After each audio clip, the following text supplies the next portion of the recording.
How's it going, everybody? Feels like we haven't seen everybody in a long time. I'm surprised we survived after New Year's, um, especially me. But I'm What's up? Mike. I'm Tom. What's up, guys? Welcome back to the Druzhinacast, everybody.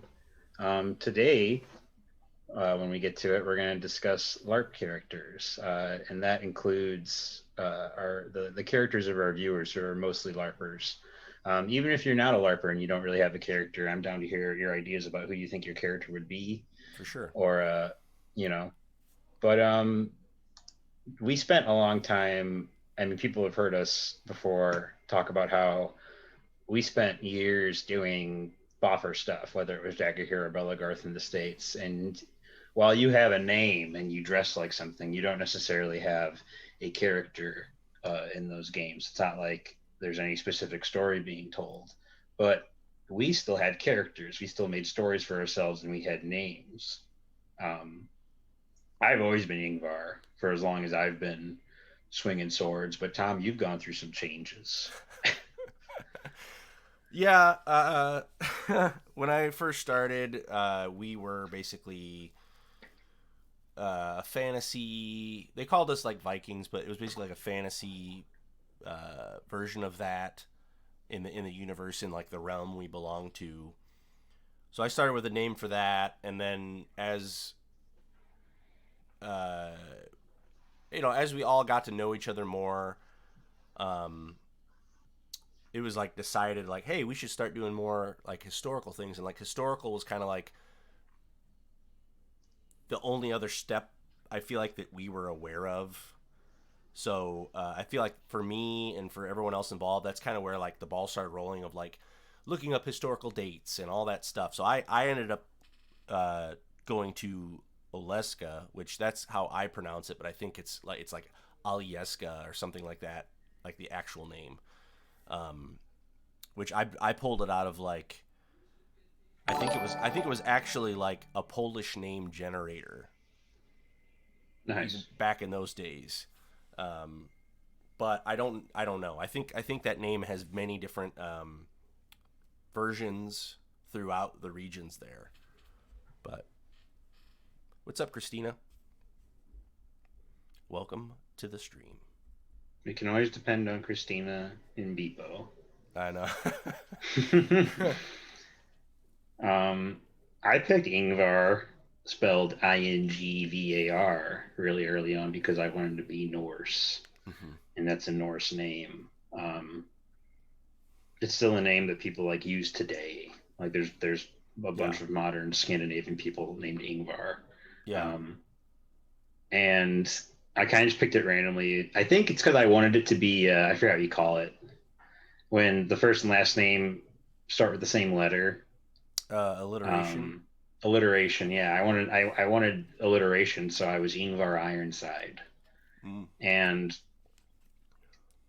I kept that name throughout, even though like I was in a group that was like monsters and evil guys. I didn't pick some like evil guy name. I just stuck with that. Yeah. Um, and eventually, after I took like a brief hiatus and came back and decided I wanted to do something more historical, I was still Ingvar.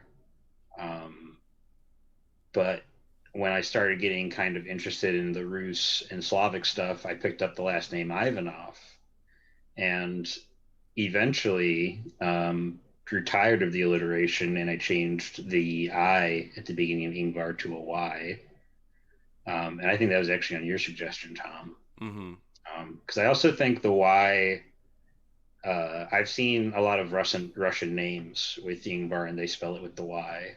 Yeah. So I did that to kind of make it more Slavic looking and sounding. I mean, I guess it sounds the same, but it looks a little more Slavic. Yeah. Um, and so yeah, I've been Ingvar Ivanov ever since I started actually doing like a historical kit kind of deal. But neither of us really thought much about our character backgrounds until we started doing the Vassal stuff with Rob, and Rob kind of came up with this application sort of document for because one of our ideas has always been with Vassal. is that people are going to have to submit a sort of request for review on their character, not only details about their character, but the kit that they have and the conventions by which they are named and their motivations. Not Mm-hmm. necessarily super deep into their personalities because I feel like you can't really get that on a piece of paper. You kind of have to see people play their character out and see them do some scenes and stuff. But we started kind of making these mock ones just so that we can have them to show people for when we actually get players trying to apply to be a part of Vassal. So we wrote up our own, um, and we kind of wanted to talk character stuff today, and not just our own, but it's just what we have right now. And sadly, again, Josh can't be with us, but we have a couple cool things that Josh has made on his own. Josh, who I constantly consider to be the best of us, because he just has whatever part of his soul that just pushes him to like, I'm just gonna go dress up in LARP by myself. If I could figure out a way to get a piece of that for myself, I would take it. Yeah, there's definitely like people that we know that, from my point of view, and I feel like I've known them for a long time. Wizard Nifty in the chat is one, um, where you see them doing character stuff, and I've spent lots of time with both of them, but I still, when I see them in their kits and everything, I get this sense of like, whoa. Like some people just embody, they have that spirit of, I don't know, I can't, it's like there's a mystique to it. Hmm. And Josh for sure has that. When the switch is flipped, I'm just like, man, like I feel like a phony, like in a weird way. Like I feel. Yeah. And speaking of like the whole like last name thing and the backstories, like I was always, and I probably still am, although I feel like I'm getting better at it. I was always just kind of like the dumb guy that liked the aesthetic and just kind of went along with everybody. Like I never could nail down a last name. I almost was not even like concerned about last names. It was something like on a to-do list, like man, I should really do that, but like I just never. I knew as I a mean, priority, I that's was like, because it didn't really matter in the game we were playing. right. Yeah, that's all that was ever expected of you was to at least have one name. And if Mm-hmm. anything, if you ever had more than like two syllables, you get the, well, I'm not going to remember that. Like everybody Yeah, says that and they think they're the funniest fucking person in the world. right. Yeah, they Um, picked the short version or like a joke yeah.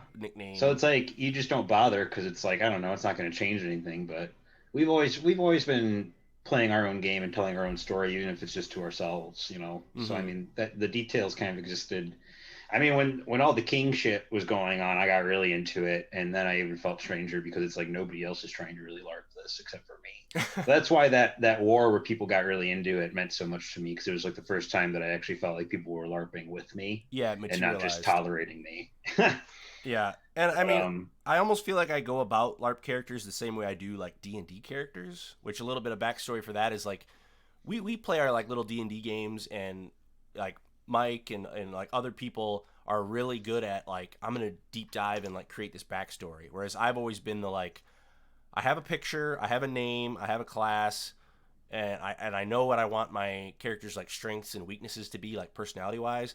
But I really kind of just improv it and let the story form as I go. And I think looking back now, that's kind of how I always have done my LARP characters, to where like now I finally feel like even through like the transition of names, and like now I feel like I have a last name, and like my interests have changed as far as like I started out in the Viking realm, and then we went more Slavic, and then definitely like more like super concentrated Rus, and now my interests have gone to, and we've seen on the cast all of us now, like I'm really into the Polish Lithuanian Commonwealth. I'm really into the Cossacks and surrounding like Hungarian like surrounding regions, to where I'm finally like, cool, this name I picked 10 years ago fits that, and now I'm just going to pick a last name, and like this is who Oleska is now. And it's just been a very convenient like it's all fallen into place, so to mhm. speak.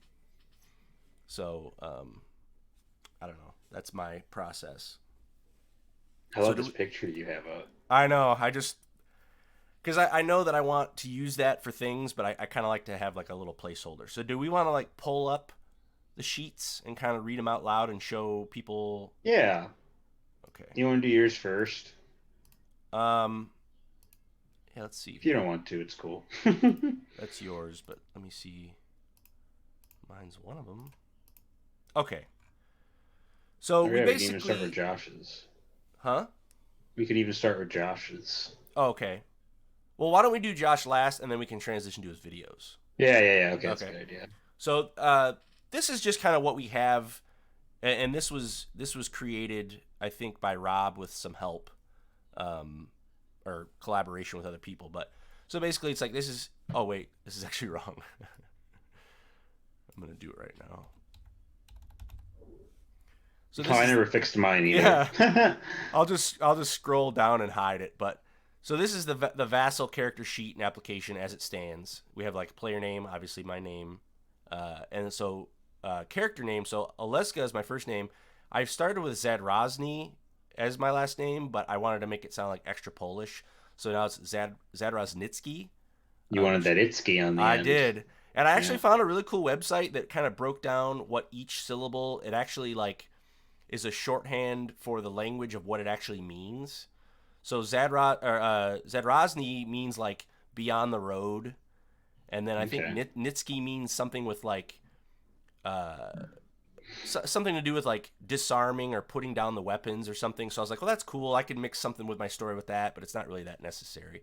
But so Yeah. Zadroznitsky is the long Polish last name I've made. My place of origin, Roznagov, which is like basically like the Moscow or like the main city of the greater region, which we've picked the term Obrovoska or Obrovoska or however you want to pronounce it, which we can go more in depth about later. Hmm. 37, that's my real age. I'm 37 years old, and I'm not going to try to be older or younger. Um, Yeah, it's too hard. yeah, faction affiliation. So there are different factions in Vassal. We've touched on it a little bit, and I'll let Mike take care of it for his sheet. But starting at the beginning of the story, um, technically I'm not really a part of a faction, but eventually, the arc of my character, I know that I will be in the Druzhina. Hmm. Current profession, I'm nobility. Um, just generically,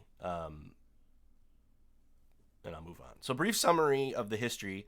I'll just read it out loud and you can follow along if you want. The Zadrozhnitsky family was among a small minority of houses in Roznagov that stayed silent and impartial when the peace treaty was finalized. The peace treaty specifically is uh, there's a huge there was a huge empire in the vassal world that 50 years ago or so kind of like collapsed, and in our region we're so far stretched out east that by the time they made it there was a peace treaty signed between them and the region, and there's a lot of turmoil behind that, but we'll go more in depth of that later. They were openly criticized in public for not picking a side, and for a time choosing self-preservation over fate of country could easily be interpreted as traitorous. As fate would have it, though, after much time had passed under Empire rule, not many remembered. So the Zadrozhnitsky family is kind of like a self-preservation neutral family. Oleska was born as Zadrozhnitsky and followed the path of self-preservation, but this was well tempered by his love for the Obrovoska. Well traveled and educated, he benefited greatly from the influence of Empire rule, even after its eventual decline. After successful military campaigns in Iskara, which is kind of like our, I guess you could say like desert or Middle East conglomerate region, and Berkholm, which is our Northlander Viking conglomerate. Yeah, Uh, like Scandinavia. yeah, he was deemed a hetman by his men and currently resides comfortably in Roznagov. A hetman is basically a commander, or like a general, or basically like the leader of a big group of people. The recent news of Ingvar's betrayal has roused Oleska's curiosity, um, and we'll hear more about that from Mike. But motivations, self-preservation, obviously, love of country, honor code of nobility, and loyalty to old Roznagov / Luciana. Now, Luciana, I'll go more in depth after we do all of this. And then we have our little character pictures um, connected as it stands. So I have my hard kit there from Beacoline 2019, and mirror selfie from my room as of late in my current kit status. So that's mine. Uh, Nice. Thanks. Next, if I can find it, scroll down a little bit. That's Mike's. Yeah. So I have it pulled up here as well. So I'll just, if you could kindly follow along. Sure. Um, I will also fix the Vassal on mine. Oh, Brody's upset about something. Roads. Telling me, bud. So yeah, player name Mike Drish, character name Ingvar Ivanov, the Mad Dog.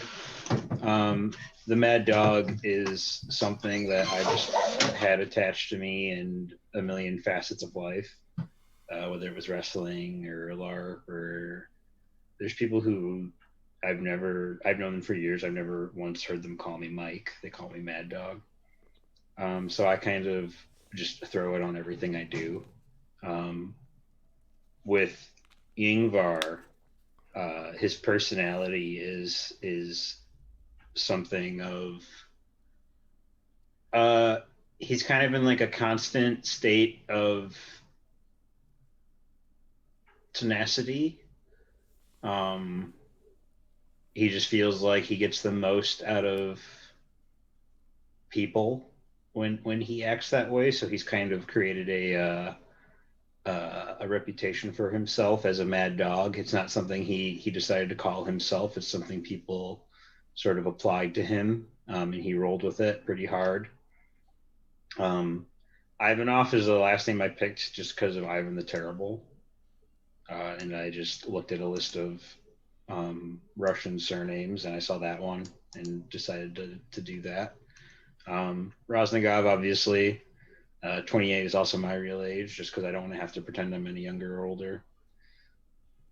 And obviously, I'm affiliated with the Druzhina because at the start of Vassal, I will be its leader.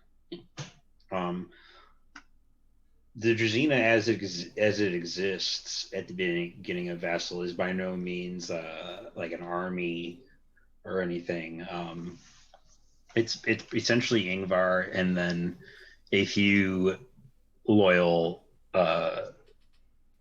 friends, or at least people who could relate to his situation in Rosnigov and the reasons that he had to leave, which we're going to get to.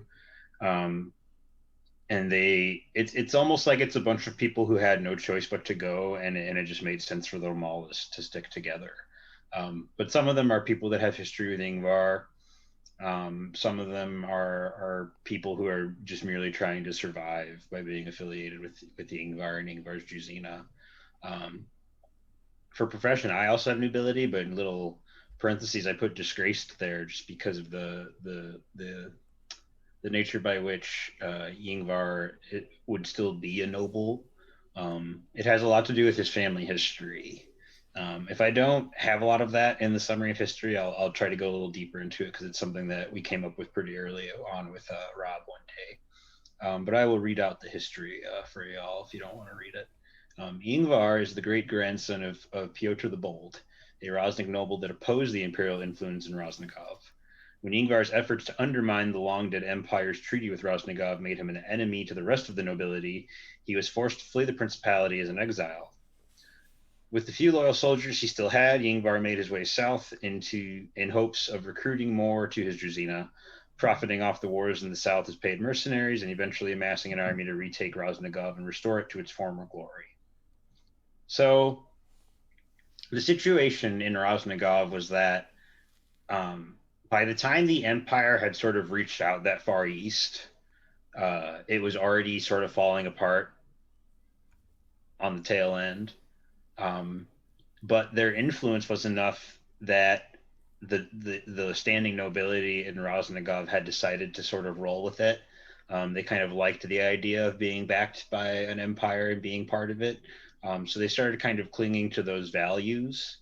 and sought to sort of preserve it, even though it was no longer a actual standing existing empire. It had dissolved. It's in the state of dissolution.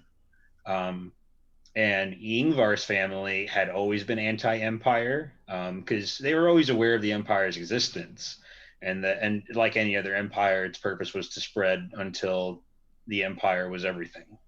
So Ingvar's family was always of the mind that it was something that had to always be opposed from the start, even before they reached us. And they had always been sort of like an outlying renegade sort of noble house just because of that. It never really was a problem because the empire was not there. So obviously, by the time that the empire was there, it became a problem. Um, and to give a kind of more detailed look into how all that went down, once like the actual decision by the nobility was made to retain their existence as like a facet of the empire, although that empire no longer existed, Ingvar essentially like called bullshit on all of them and was like, "Fuck this, I'm out." Um, they weren't happy about that. They tried to arrest him. Uh, Ingvar, with a few of his own noble followers, loyal followers, were able to escape, but not without some bloodshed. So, because of that, and because of the nature by which Ingvar was able to leave, he cannot go back. So he's an exile from his own homeland, um, and he was so committed to his attachment to tradition, because it was how he was raised. Those were the main values of his family, um, was to preserve the old Rosnick traditions and keep this empire influence from ever changing that. So the second that he saw the change is happening, this is it. He obviously had to do something, and they weren't going to put up with it. So it was never going to be able to work. He had to leave. Um, Motivations: oppose and prevent the reestablishment of the empire, accrue enough wealth to raise an army worthy of retaking Rosnigov, and preserve pre-imperial Rosnik traditions and culture. So obviously, if it hasn't been said enough times, Ingvar's main motivation at this point, being an exile from Rosnigov, is that he wants to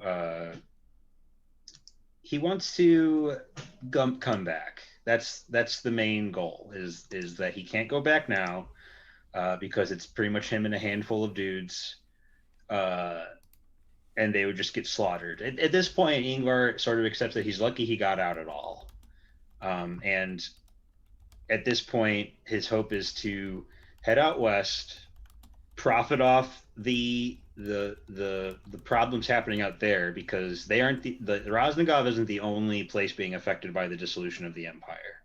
There are several different houses and places. I saw that. I didn't want to say anything Yeah. though. um, for anyone who doesn't know, it is no longer New Year's It is Eve. not. And I thought I changed it, but it didn't. It didn't register. So Yeah, there's a bunch of different duchies and houses and baronies that are fighting over like, oh well, the empire's gone, so we're in charge. Or it's like they're all shit kicking and poking at each other. So Ingvar sees it as a situation where we can go out west and we can offer the Druzhina up as a mercenary band, make some money off of these goofs in the west, and once we've raised enough funds and I can raise a proper army of my own, we can go back to Raznagov and take it back and restore it to what it used to be. yeah. Um, and then obviously there's my hard kit and my soft kit. The hard kit is the way it is and the way it's going to be probably forever, because when I started putting it together, I was always straight up doing Rus stuff. So that's probably not going to change. But obviously, with my garb, I'm moving more into Cossacky stuff. I think I'm always going to be a mix of Rus and Cossack. Mm-hmm. Because we've talked before about how like different noble houses in Rosnigov could like the differences between them could be easily told by like which amalgamations of Slavic cultures are they doing. So like if you push super hard into like Polish Lithuanian with a little bit of Cossack stuff, and I push super hard into like Rus and Cossack stuff almost exclusively, and not so much Polish and Lithuanian, or any whatever else we end up including with other people as they kind of hop on and join. Because I know even like Josh is doing something a little different. He's including some Mongolian stuff in his kit. He made that Mm-hmm. cool rap code and stuff. Um, but yeah, it's pretty cool so far. Even though we haven't really done much with them, it's interesting. So, like Tom said, there's more to the story with Oleska and Ingvar because we aren't exactly friends yet. Since we are both members of noble houses in Rosnagov, we're aware of each other at least. I'm sure, and probably even we probably have looked at ourselves as sort of like these gray outliers in Rosnagov because, or I would say at each other. Um, maybe seeing the Ingvar's house is a more radical one, just because they're so outspokenly in opposition of a lot of the loss of tradition and the attachment to this new outlier empire sort of thing, while you guys were kind of more just neutral and everything and trying to avoid Yeah, issues. it was more. We were more indifferent. So yeah, you're right. It is kind of like we're both outcasts in different ways. Um, yeah, I agree with that. I don't even. I wasn't going to say anything else, but I like interrupted. uh, but let Yeah. me think real quick. When you were saying something, I did want to say something. Oh, with like the different houses and everything, like representing possibly like different different Slavic cultures, and I think Yeah, like having different combos we with may them have all. explained this before, but since this is like this episode, I do want to kind of give a broader background because like my my vision and input and creative juices for this is like, what if the Slavic nations, like all of them, would have actually like way back somehow would have like come together and been like, we're not gonna fight over who's the real Slav. We're not gonna attack each other. We're not gonna whatever. Like it just somehow some harmony was made where all these cultures started to really blend together, still holding on to like unique variants in clothes and maybe culture or like traditions, but they all believed the same thing. And then in history, things kind of slipped out, and basically like the core of the Obrovoska culture is definitely matriarchal, where like women are more celebrated as leaders, and like you could even say like in pagan traditions, like they were the ones that were chosen for childbirth, like they're trusted with childbirth, they're trusted with all these things, like they're definitely greater beings than us. And like men kind of fell more into not a submissive role, but like more like a tool role where like they could do things physically and like defend and all these things. Like that's kind of, I would say, more of the like pagan tradition role. And then as it went through the timeline, men kind of started to lose their way, where like there was a division where men, as they do, slowly start to be like, well, we know better because we're stronger. And it kind of like started to create it, like in the first big event in history of like ideals that clashed with that original origin. And then that's when the Luciana story happened, where she was a leader of some faction or big group. I haven't really nailed it down yet. And Hmm. everyone's fighting in this big, basically not like a civil war, but like the different Slavic groups are actually fighting each other now for control. And she ends up dying or is wounded, but then in a big speech she calls out and is like, "Look at us! Like we forgot who we were. This is not what the things are. Like we're killing each other. Like this is just this really outpouring thing is like this final gift before she dies, to be like, we have lost our way. I'm struggling on the verge of death to tell you this, and this is like my last thing I'll ever do." And everyone was so like, oh, by that's why she's kind of seen as like the figure of worship, I guess you could say. But I guess it's more worship of mindset of like, wow, that's the epitome of what we should be. And look at this folly of just violence and all these things we've fallen into. So that she's iconized as like the staple or the epitome of a true Yeah. Obravoskin, or however, whatever term we use.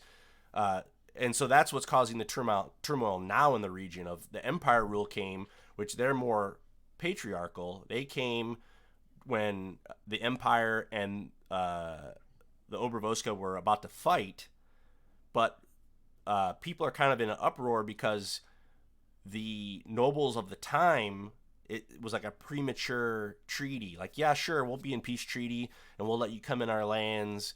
And they like gave up, and a lot of the more devout people were like, "What?" Because like Hmm. the viewpoint of the region is basically like, we'll defend and we'll keep things the way things are here, but we don't really conquer. So when it was time to defend, it's like, yeah, this is what we do, and like the nobles just kind of gave it up. So Yeah. that's the peace treaty. Why there were a lot of divisions and everything, and the empire influence kind of seeped in, and there's residual leftover things even to this day. So that's kind of what Mike was talking about. Like that's what Ingvar was fighting against, to be like, this isn't who we are. It became a common part of life. Like there's the churches of whatever the empire believes around. There's the Yeah, certain I things. always forget, but there's some kind of polytheistic deal going on with like the old empire religion. Yeah. So there's traces all over the place, and I mean, the times have been prosperous since the treaty, but it's kind of like that's the clash. Is there's people that are like, yeah, it's great now, like the Zadrozhnitskys. It's kind of like, you know, Oleska has profited, and like things are fine. So it's kind of like it goes under the radar for him uh, to, he might see like Ingvar's actions and be like, well, that's a bit extreme. Like I wouldn't do that. Like what is he so upset about? But that's what our differences will be as we meet Hmm. each other. Um, and maybe that's something that Oleska will realize over time. You know what I mean? He might see like, oh man, Ingvar's right, and like that'll create like a fun little. I kind of went I'm off there, but excited. I'm excited for one or the other because like there's parts of me that are like uh it'll be exciting to see and play out like Ingvar coming off as like a mad dog to Aleska and mhm. seeming too radical and seeming too wild or something. And it will be exciting to either tell the story of how Aleska comes around and sees things Ingvar's way, or how Ingvar comes around and sees that he needs to handle things differently, Mhm. or even see if shit doesn't work out. Yeah, yeah, You and know? that's the cool part about it. It's the exciting part about it. Like how will it organically play out? Um, and I wanted to say too, like we both said that we're nobility, and I actually heard a really cool thing. So like anybody that's a fan of this cast or knows me, like I really obsess over right now uh, the Polish novel with Fire and Sword. It's like my main like inspiration for a lot of this. And there's a part in the audiobook where Zagloba talks about how it's very pro Polish, but it's basically like it's the perfect type of a system where it's basically like if anybody does something grand and works, quote unquote, works hard, you can technically become nobility.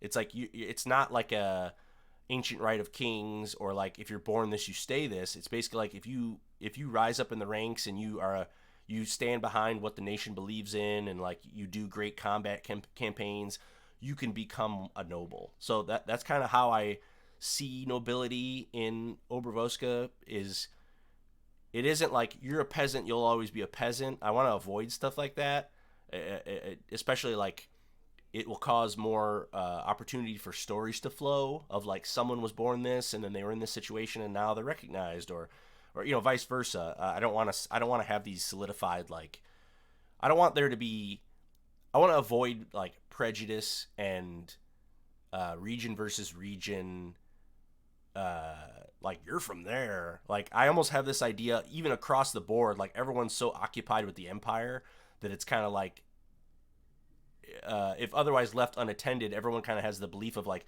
things would have been fine. Like everyone was so isolated and in their own cultures that it's like, and that's just kind of how I see it. I don't know what the Westies and the Western people have in store, but They're gonna hate us. even with like south of us is Iskara, which is kind of like the deserty Middle Eastern like culture. I want there to be a positive relationship, or even like an indifferent relationship between Obervoska and them, to where there's trade routes, and like we're so far east that like the Empire never really like raided and like destroyed what was going on. Like Iskar is even more isolated than we were. Mm-hmm. So they're like really preserved and like kind of booming. Um, uh, but yeah, I just want there to be an open possibility for like clothes people wear, and like I kind of got. Oh, hey Kyle Randell Tansek, thanks for the follow. Sorry if I said that wrong. So yeah, Randall. Randell. What is wrong with me?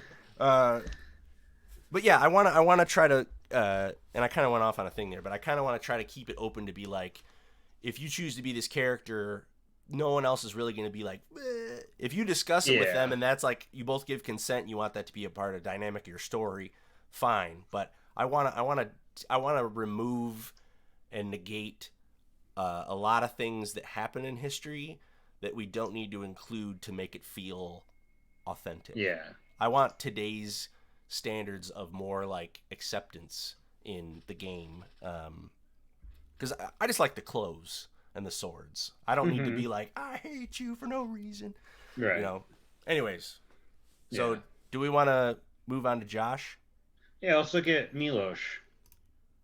Oh, Milosh. Okay. Do you want to? Yeah, I helped write it, so I could read it. Okay. Um, I'm going to be reading off of the Twitch stream.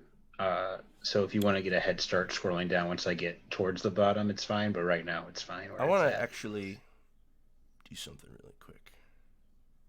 Or didn't he send it in I had. Discord? Couldn't I just? Yeah, you could read off that. I don't even see it though. Oh no, wait, no, that's mine. Yeah, I don't see his in the Discord. Uh, Um, yeah, you could just read it from the. yeah, we'll just do that. I'll let you know if I can't see something.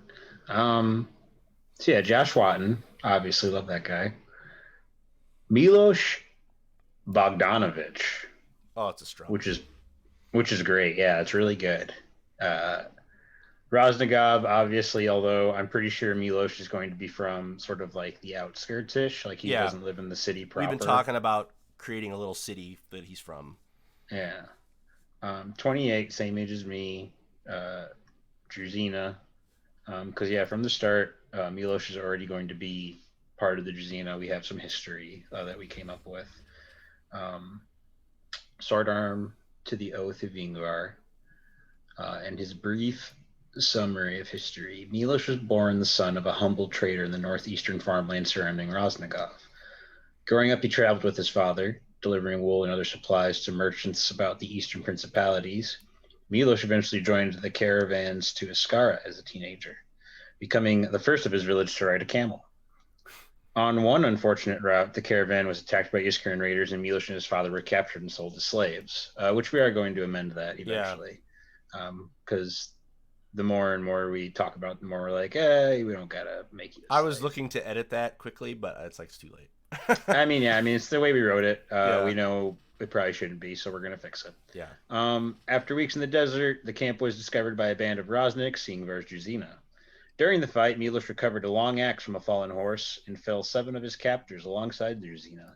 Ingvar, impressed not only by the prowess but also the size of this would-be slave captor, asked Milos' name, and Milos replied, "I am Milos Bogdanovich, and if you would place a saber in my hand, I would be bound by this oath to serve you until death, my lord." From that point forward, Milos became a loyal soldier in Ingvar's Druzina. His motivations are the protection of King Ingvar and to see the lands of his eastern village again.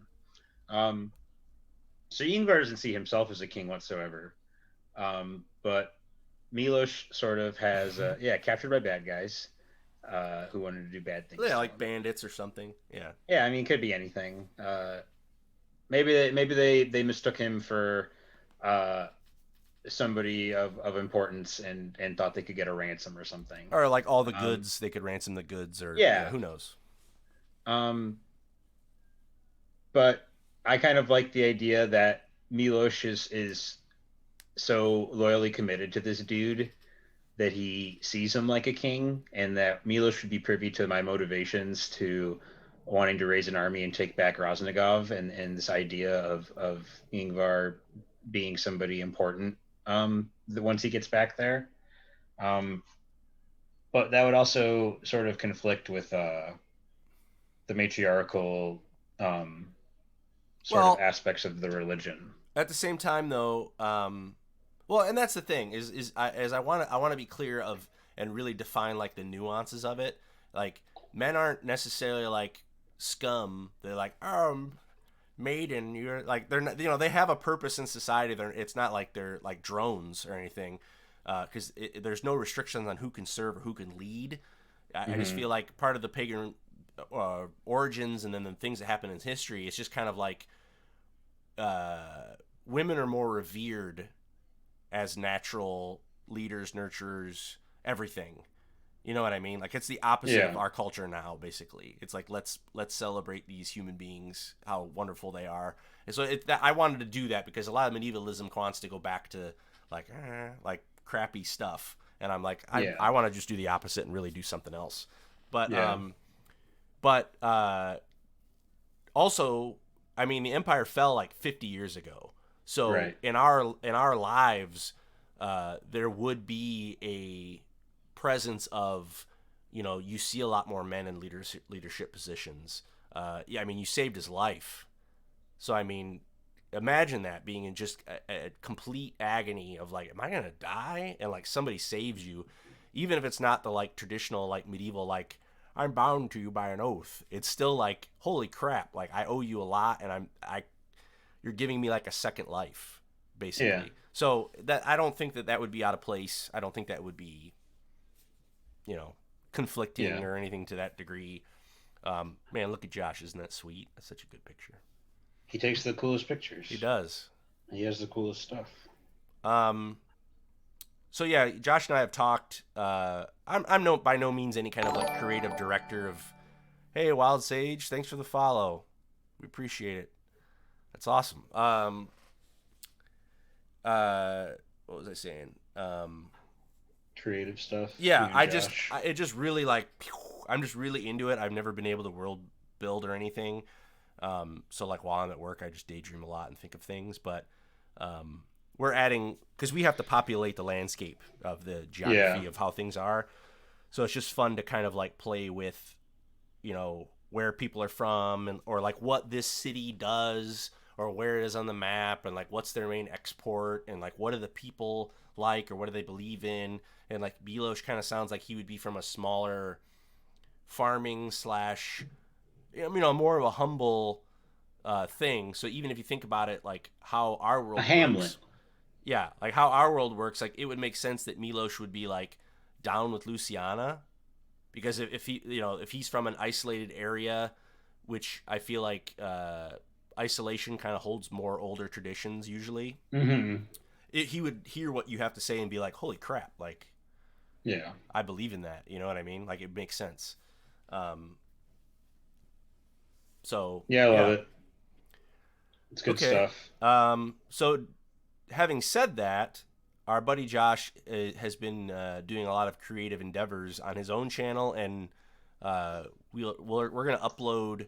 Well, I mean, me and Mike have talked too. Like, we want to create small little teaser films or small little clips of um, even like how Ingvar and Oleska meet and at the start of their arc together or whatever as like a precursor for the release of the game. That's something that we kind of have on the back burner that we've talked about.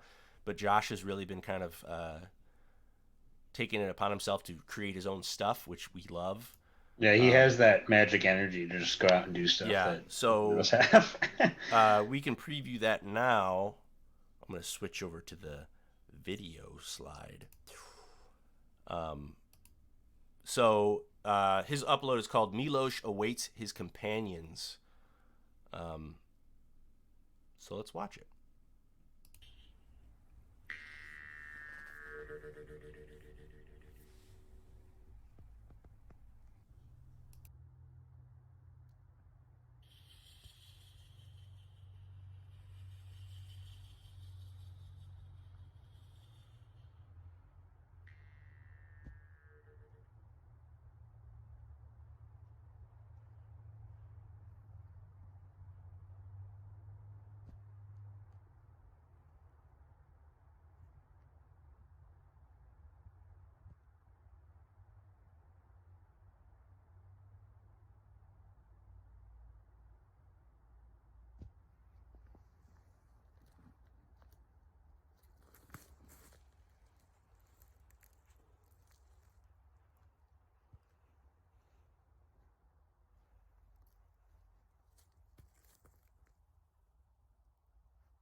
Absolute legend.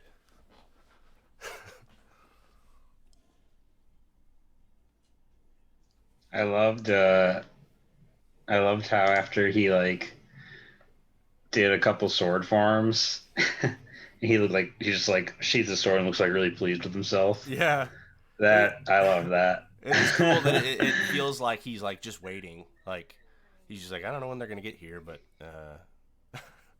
Well, it's great to me too because it's like it's telling a story in character, but it's also like telling the story of how we're all really waiting to like do stuff again. yeah, It tells two stories at once. It tells the real life story and it tells like a cool LARP story as well. It's really good. A couple things about that sheath for that saber. Josh made that himself. I'm mm, pretty sure out of a plastic tote lid and some pleather. And it turned out really fucking good. I mean, you yeah, could see there even it doesn't like fly out when he holds it upside down. It doesn't look like it's super hard to sheath and unsheath with. yeah. I'm impressed So I by that. mean, he did a really good job on that. He painted that handle too to give it a little more of a unique flair. I'm going to do something like that too with the handles of mine. Once I have the other one, I want to make them match. Yeah, Um, but yeah, it he did made a really me. good job on that. It made me. I'm starting to put together like the core box of the sheath idea I have because it hit me. It hit me like it used to back in like the older days where Josh would show up with a new hat and I'd be like, God, like that's sweet, but it would make me like jealous in a positive and competitive way where I'm like, I'm gonna make an even cooler hat. So like the fact that he churned that out so quick when I had talked that I was gonna start making sheaths, I was like, inside I was like, God, like you did it before I could, like, but in a way of like, I'm proud of you, and like it's gonna hit me to work harder. Are you gonna try to do something similar? Are you gonna try to like heat form it with plastic or? No, so my idea is, and I don't know if it'll work yet, but I want to. I'm making the outside out of I think it's like an 1/8 inch.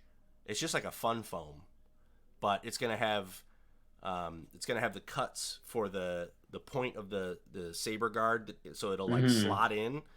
Um, and then I've measured it out where I'm doing one layer of the EVA foam and one layer of the fun foam as the like blade side of the sheath. So like it'll go in, but it won't be tight. And then once I have all that glued together and I know that I can sheath the sword and everything, I bought leather off eBay, like 3 ounce. I think it's like 3 or 4 ounce leather that I'm going to water form. Evrackle, thanks for following. Awesome. Good to have you here. I'm gonna and I got veg tanned, which that's the stuff that I bought off of Etsy when I water formed my dagger sheath. So I'm hoping that it'll react in the same way. So when I water form, oh Brandon, like Andy Francis Brandon, what's up? Get him out of here. Get the so when I water form it, it'll form to be tight to the box I made. At least I'm hoping. But then when it dries, it'll be hard. Cool. So the leather will help protect the softer box inside, and the softer box will help. So when you're sheathing the sword a lot, it's not going to be a coarse surface that's going to wear down the blade. So I have a lot of like steps in my head. I want to do the straps that go around that have the brass rings, and then I actually want to get, after watching Kozak Media, I actually want to get a really nice rope with a wood toggle on the end and use that for a baldric. And then I want to get that brass belt hook and then hook it to the belt hook because they use that for horse riding and for marching. So, what is the hook? What does the hook hook onto? The hook, so it's like an S hook. So the hook hooks onto your belt, and then the Right. outer hook, the two rings that are on the sheath, the top ring, you put it through the top ring. Okay. So it's just like added stability to keep your sheath in place. It's to keep the handle exactly where you want it, because when you have it on a baldric, when you walk around, it could bounce and it can swing. And not everybody had those, but I noticed the registered Cossacks had them. I think some Poles had them.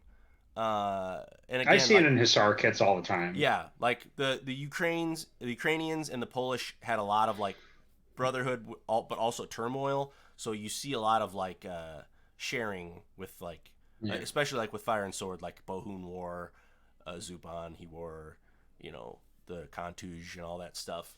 But that's something that I'm like, I like that. Like I want that. Yeah, that's cool. What's up, Mook? Thanks for checking us out. Militia is the old monster unit I was talking about that I used to be part of.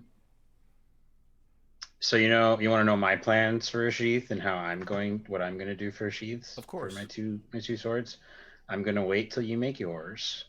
Okay. And then I'm going to compare it to Josh's. Mm-hmm. And I'm going to see which one I like more. Right. And then I'm going to commission one of you to make me too. Which I do want to eventually do after I make it with the leather. I want to try to plan it. I have done brass work, so I want to see if I can make an actual brass tip to the sheath. Mm-hmm.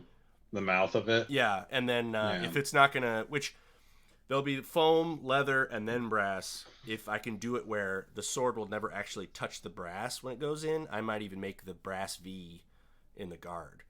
Oh. So, because there's two things. One, and I could grab one, but the tip of the blade is fat. So you have to make the entire sheath as wide as the tip so it can go in. So, but when it goes in, the hilt side is skinny. So if you don't have a tight fit, or if you don't have that V, when you sheath it, the handle's just going to be like, blah, blah, blah, when you walk around. Yeah. So you need Yeah. something, and you see that in the actual historical sabers and sheaths. Sometimes there's a cutaway that fits into, and then sometimes, like the Polish saber, that part that goes above the blade is actually like this. There's like a clip. Yeah. So when it slides in, it's actually going into a groove in the fitting. Well, we Yeah. can't do that, so I'm doing the best I can. I can show you what I have so far, but it's literally just a strip of fun foam. But Yeah, I mean, if you want to show it, yeah, I mean, sure. You might as well take a look. He is going to try to sell these things too, folks. So, I mean, if you guys want sheaths for your LARP swords, if he gets good at it, you might as well commission him for one. Let's see what he's got before we make any false promises. so I started. So I mean, it doesn't look like anything right now. It's just literally this is one side and it's real floppy. But so what I want to do is I cut out the little slit, and it's not perfect, but like when you sheath it, it'll like go like It'll that. sit in there. And it'll be, and I've measured it, so it's tight enough. I guess it could. I guess I just realized, like, if I don't make it tight, it could, if there's any space, this could like dislodge and like bounce around. Maybe I will have to make it tighter. But yeah, I know, Pecco. That's also, I've been pretty busy, so I haven't shipped it or even like thought about doing that yet. But I wanted to talk to you. Like, can I just wait to ship yours until I make a sheath for it? Because then I can ship them together. And I also kind of like erred on the side of like, What if he needs it now? well, sure, but I also erred on the side of like, well, none of us are going to be LARPing at all, so it's like No, I I thought know, I could just hold on to it. yeah. But I mean, even like looking at that, I'm kind of like, that looks sweet, even though it's just Yeah. foam. And Yeah. and like the profile, it like, it's still pretty low profile. There'll be like a fourth of an inch wall, and I'm gonna cut the tip so it's more like going to a tip. But I really measured it out, and I think it'll be good.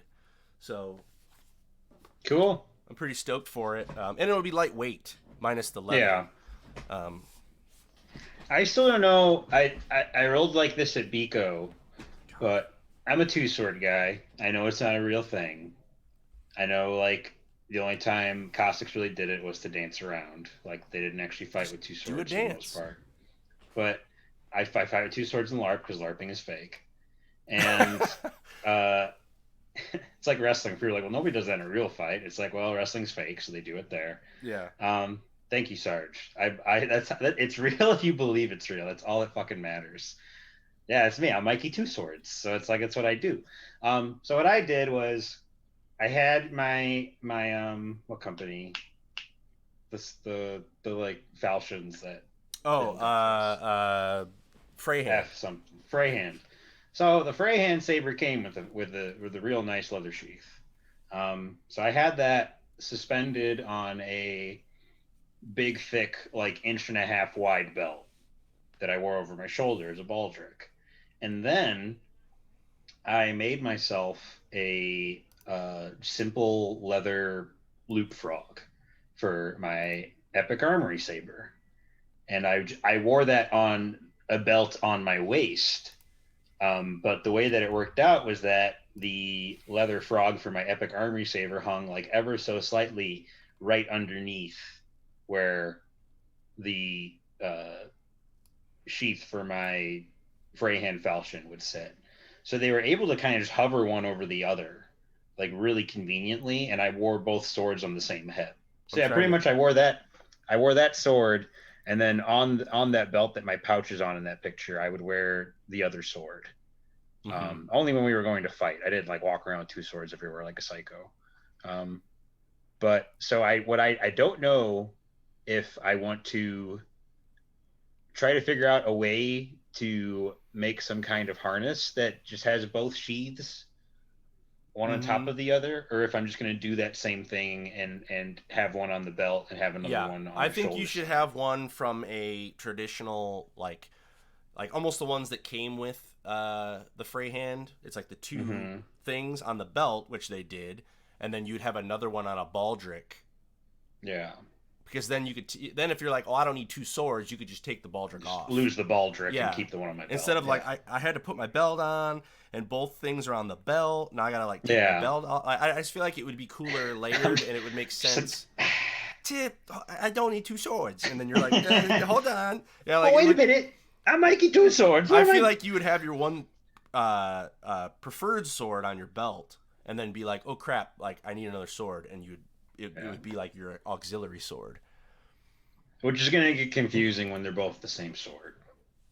True. I mean, you could always name them something like a freak and paint them just a little different. I do want to do something where they look similar, but I do something that's slightly different between the two, and I do want to name them. Yeah. I want to put permanent tassels on them. I want to get like some really cool stringy red tassels, and I want to get a cool ribbon with tassels and do that tie. Yeah. I want to figure something out. Just cover me in swords. I love swords. Mikey 16 swords. I mean, he's getting there. I mean, there's a lot of them. That's my basement right now. It's just a bunch of fucking swords. It's like I already own 3 swords, and like I don't even fight with swords. And well, it's just like every time I get to a point where I'm like, I have enough stuff, somebody comes out with something else. So like a couple days ago, Forged Foam. I'll try to pull. Try to find their Facebook. They revealed that they are doing commissions for LARP weapons with solid fiberglass curved cores. I think they're doing what Elysian Forge is doing. I think they talked about they got to talk to the manufacturer. I think they're having a place because you can't bend fiberglass. So I think they're having them. You have to print it like that. Yeah, they're having them made from scratch with the curve in them, which I'm like, finally, somebody is getting on top of that. Well, I remember like years ago when fiberglass became the new norm in DAG. People were talking about like, well, how are we going to make our curved swords? Because it was so easy with PVC, just heat it up and bend it. And like years ago, people talked about how there's a way to do it. You either have to print the fiberglass already bent in that shape, or you do the layer printing of fiberglass where you like do like the centimeter layers on top of each other, and then you just cut out the shape of the core you want from it. But yeah, they're making curved swords. It's happening. And I mean, minus the embellishments that I don't care for. Right. And I think that's and it's not the right term, but I think that's where like more of the uncanny valley things happen between realism, between like a real sword and a LARP sword, when you try to do way too much and it's just like there's just too much that your eyes like, oh well, that's not a real sword. But if you make a basic sword, it's a lot easier for your brain to go, oh, you know, I can forgive that or whatever. Yeah, but, I mean they do a bunch of different things that I don't necessarily love with like their latex stuff. Sure. See, I don't know. I don't know if it's like super short or if it's weird angle. I want to say weird angle because I don't know. Maybe it is really short. Is that the only picture of that one? That's the only picture of that one. Here's for reference. Here's their katana. Now it's a katana, and nobody here wants that, but that looks like a full length sword with the curved core. If you can see it yet. Maybe. So like that looks pretty good and proportional to me. Yeah, and again, like that's a basic sword. Like they did good. Yeah. They did good with the guard. They did good with the handle wrapping. I mean, the blades are still a little boxy, but I think. Here's the thing. I think like we talked about, and I pushed like different LARP sword makers are for different LARPs. Forged Foam, to my understanding, used to be Ed Helen, which made Boffer really nice Boffer swords that even I bought a long time ago, and that was like they were the meta for a long time. Yeah, they were balanced good, they were made quality. So from that background, which is the same background we come from, I gotta feel like, and I'd have to test it. Forged Foam. You want to sponsor us and send us a free sword, we'll review it. Oh, Mike has given me stuff before. Okay, so just casting that out to the universe. Send us stuff, we'll review it. Anyways, so I gotta feel like they're built to bop, like they're built to survive.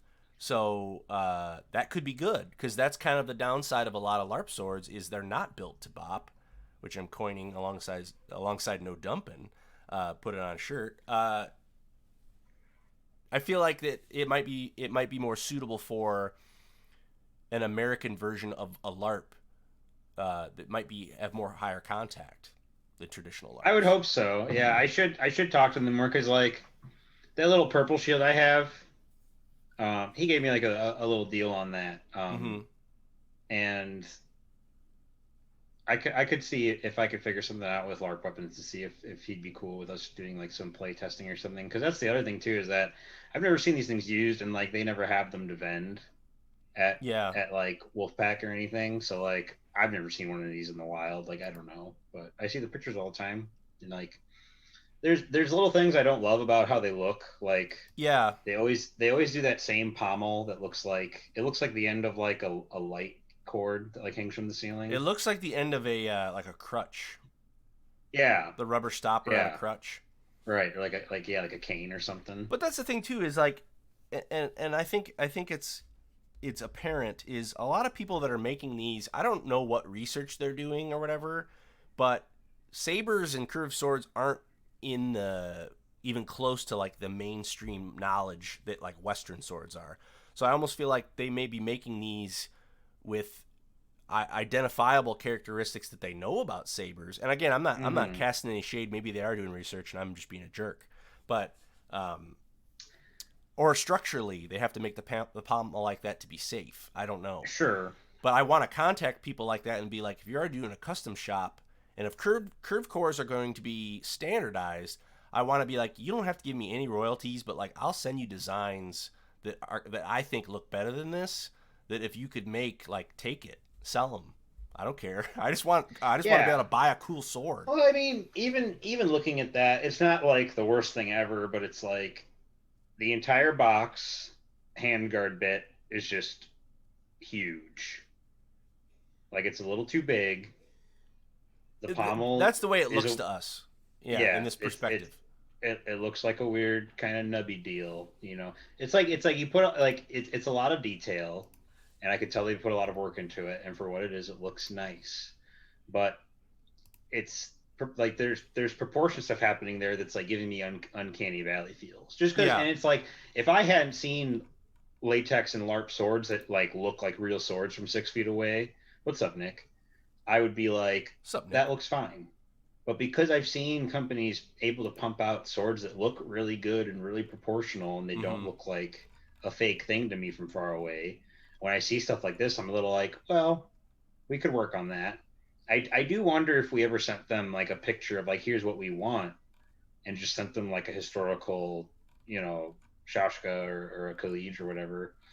Um, if they could try for that or like a Hussar Saber, Mm-hmm. you know, and see if they could pump something out like that. It'd be cool. Um, Hey, what's up, Dad? Or my brother? What's up? It's probably my dad. He liked the stream. Anyways, but yeah, Big Frank.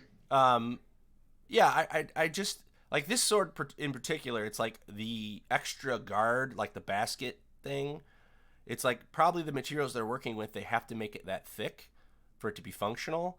And I would almost be like, just don't do it then. Like, just don't. It's not. And again, this is turning into like a dump session inadvertently, but Well, it's no, like, I think it's don't fine for us constructive to criticism. yeah to want more out of it, or at least this. It's because we see it, we suddenly see it happening, and it's happening so close because these guys are based in Illinois. Oh So like wow, it's I didn't it's know that. it's exciting to know that it's like, oh, this is happening now. And not only is it happening, but it's happening in the state next to mine. Mm-hmm. And so now it's like, well, now I want it to be really, really good. Because it's like that's why I got so hyped about that Epic Armory Saber is that I love the hilt of that sword. Right. It's a perfect size. It feels good to hold, and the only thing that could have made that sword I have better is if it was a curved blade, and then there it was. So Sure. that's why when I see something like this, I'm like, cool, curved blades are happening. I just need that handle to be better. I honestly don't. The blades being a little boxy and bigger would not bother me that much because I almost feel like for what we're going to be doing and what I think Kingdoms is going or Vassal is going to be calibration wise, I do feel like it would not hurt us to have Right. slightly fatter Well, and that's the blades. thing. Apart from what they're doing in Canada for Bicoline, and like we've said about like Nemesis, how they're a little bit boxier and like the build is for heavier contact. I can't think of any heavier contact LARP that there even is. So it's kind of like if you think about it, the market should still be pretty new, at least Mm-hmm. in the form that we're looking for, where it's like I want to be able to hit a little bit harder, not have the weapon break, and also not injure the person I'm fighting. Um, I still feel like in the last 5 to 10 years, that's still a new thought, and that there hasn't been a big demand for it. So it's like it's cool to see these like ex boffer or currently boffer people transitioning into that realm and bringing the tech with them of what they know, and it's kind of like it's creating a new thing. I mean, the only other competition that I can think of that these guys have is B3 in Canada, but they are still working through the design issues that I look at their swords or whatever, and I'm like, no, like it still looks like Oh a yeah, boffer like sword, and they make the swords for, well, they're troll basically, ball. yeah, they're the speed bats with big ridiculous hand guards. Yeah, Um, just because punch blocking's not a thing, so like it's just a rule thing. Like they just have um, it there so you can block with it. but I've even seen I can't think of the name. It might be Forged Foam actually. I was watching. I was trying to get them. I don't know if it was them, so that can't be fair. But I was trying to get them to commission me a Savnia or like a glaive, basically like an Eastern glaive. I thought And you were talking to a guy from B3 to do that. no, he was gonna make the Bardiche for me, Oh yeah, yeah, which yeah, I already yeah. paid them $50 just for a drawing, and I don't. I might still do it. I don't know, because again, they're from the boffer side. They're from the like no flex, kind of more of a boxy build, but I can really get people and I'll get control. I don't know. I'm leaving that up in the air. Last time I talked to Ben from B3, I'm like, can we put it on hold because like Bicoline's not happening? And he's like, sure. Like he's been pretty friendly. Um, but I don't know. I don't see in like whenever Bicoline opens back up again, like I don't know what tech's gonna come out until then, and I don't know how I'm gonna change by that time comes. So I don't know. It's encouraging to see a lot more of these things pop up from all these people. Yeah, I might reach out to them when I have some fuck around money and send them like a picture of like a real sword I really like and be like, hey, do you guys think you could try to pump one of these out? And it would be nice. It'd be nice just to see how close they could get to making it look like a good real sword, at least like Mm-hmm. from the hilt down. Um, and it would be nice to have one so I could see how they hit and how they feel and how they hold up. Right. So that might be something we do just because my curiosity just trumps any sort of sense about it where it's like, well, it doesn't look that great and like whatever, like, but I'm like, if they can make it look great and if it does hold up very well and hits real nice, then we have we will have like a main manufacturer of the weapons we need for our LARP, like Yeah. literally right In next the door. yeah, and two. I mean, it doesn't. It's not fully the same thing, but uh, us having these demands for what we would like, and like we have these needs that we need met for this thing we're trying to do. That's the same reason why I'm excited to get in with Justin with the firearms, because it's like that's such a cool thing he's developing. Um, I mean, even with our modest following, I would like to promote.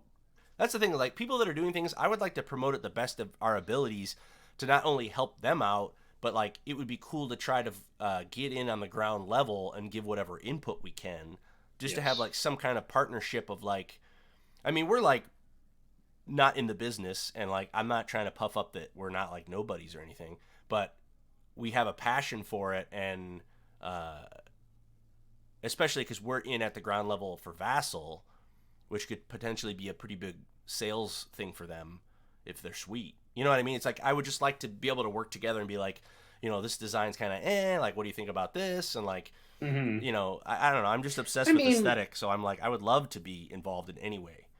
yeah, I don't want to make it sound like it's like we're like the Yeah, the main we're just voices on like what's good or bad in LARP, yeah, but I do feel like I don't see people trying to like develop entire games with brand new systems in the States. Like I Right. see the same old, weekend LARPs that have been happening here forever, and I see, I don't know, like stuff like Weekend Warrior happening, but nobody's doing anything innovative with those or And this is trying the to. perfect time because everything's Yeah. dead right now. So it's like to emerge from this very If stuff poopy. is happening, I just don't know about it. Well, that But too. I That feel too. like I would know.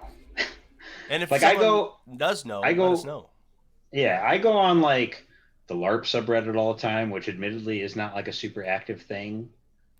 I don't ever Right. see anybody talking about like, hey, we're trying to develop this thing in the States, like I see people posting like not great kits for or even posting pictures from their not great LARPs, Mm-hmm. which is fine. Like, and like, it's not like this is, I'll take from Tom's book, this is not a dump fest. This is me just saying things are what they are. Do you want to know dump Um, shirt? Let us know. All right.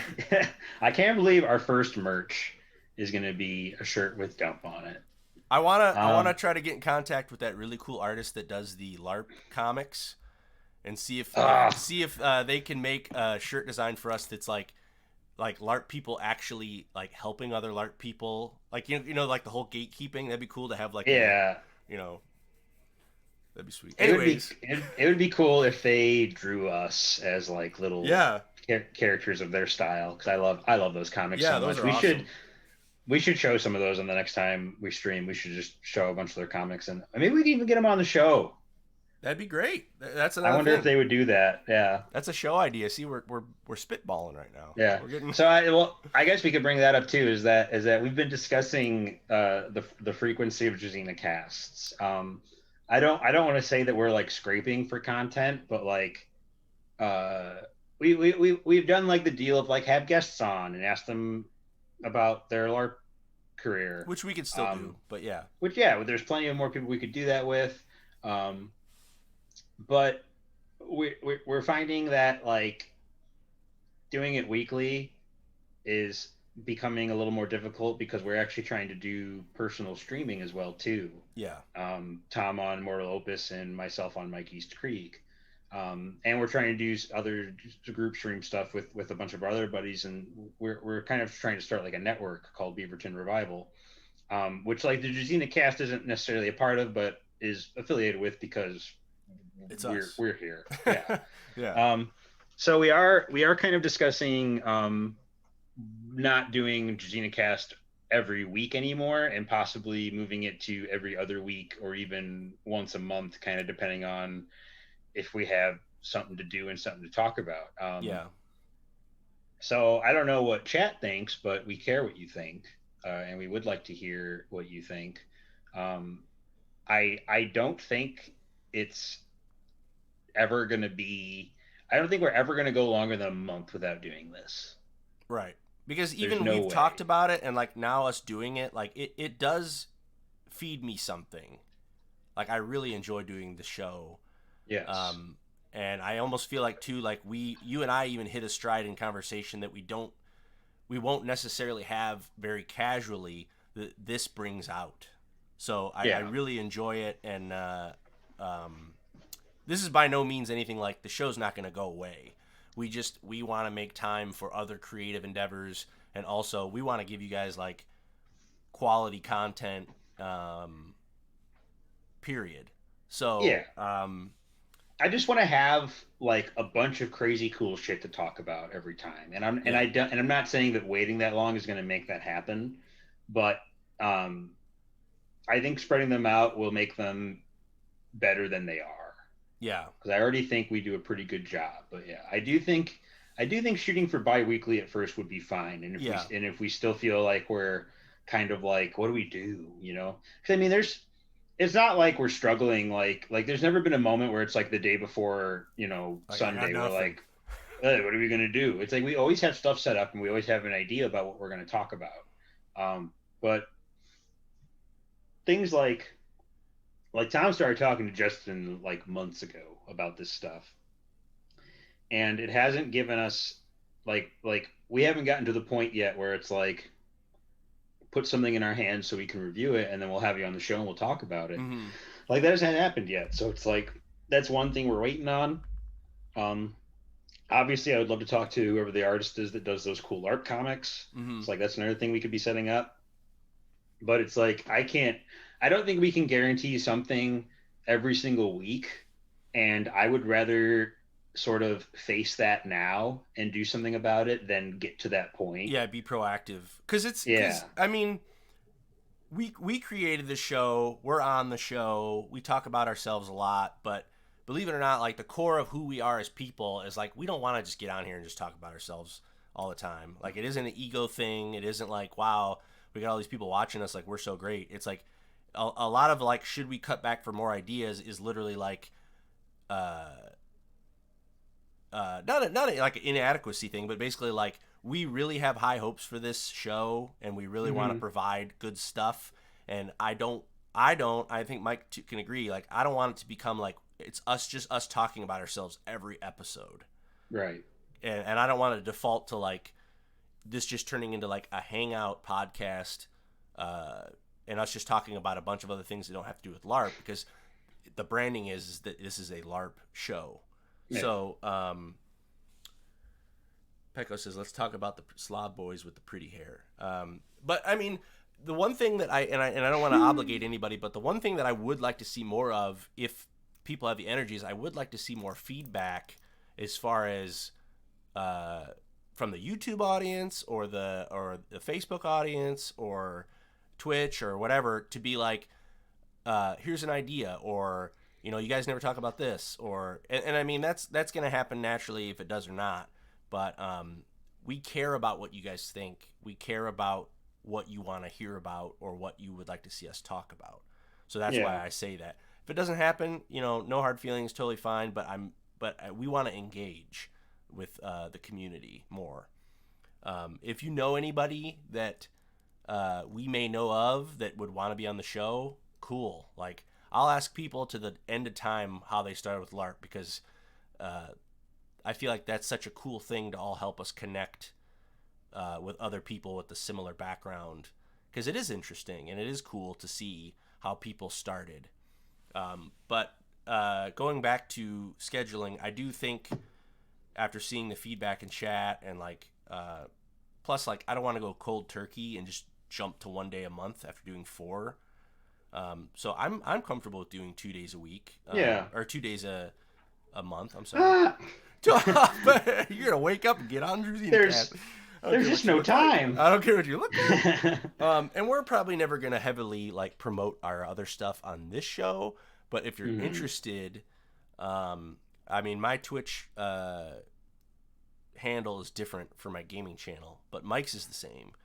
Yeah. So look us up. I might even put our stuff in the descriptions for I think YouTube it and does host. It hosts us here too, right? When we go live.